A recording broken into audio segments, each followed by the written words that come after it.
আপনি যদি 4টা কাজ করতে পারেন জান্নাতের সব দরজা খোলা, যেটা ইচ্ছা সেটাতে আপনি ঢুকতে পাবেন। 4টা কাজ করবেন। 1, সালাত খামসা, 5 ওয়াক্ত সালাত আদায় করবেন, নামাজ পড়বেন। 2, সমাজ সাহারাহা, রমজান মাসে সিয়াম পালন করবেন।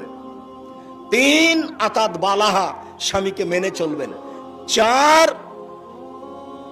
আহসানাত ফারজাহা, জেনায় লিপ্ত হবেন না। 1, ওই মহিলার জন্য জান্নাতের সব দরজা খোলা যে 5 ওয়াক্ত সালাত আদায় করলো। 2, রমজান মাসে সিয়াম পালন করলো। 3, স্বামীকে মেনে চললো, তিতা লাগলেও মিঠা লাগলেও। 4, জেনায় লিপ্ত হলো না। যদি আপনার কোনোদিন জেনা ঘটে যায় তাহলে আপনি আজ থেকে কান্নাকাটি করেন মরা পর্যন্ত, চোখের পানি ঝরিয়ে। ইনশাআল্লাহ এই নেকি আল্লাহ, এই পাপ আল্লাহ নেকিতে পূর্ণ করে দেবেন। আপনাকে বিনয়ের সাথে কান্নাকাটি করতে হবে। জেনা ঘটে যাওয়ার জন্য আপনি কান্নাকাটি করে আল্লাহকে বলুন। আল্লাহ তাআলা ওয়াদা করেছেন মানুষের সাথে। আদমের ছেলে মেয়েকে বলেছেন, আদমের ছেলে মেয়ে শুনে রাখো, ওয়ানাহান নাফসা আনিল হাওয়া ফাইনাল জান্নাতা হিয়াল মাওয়া।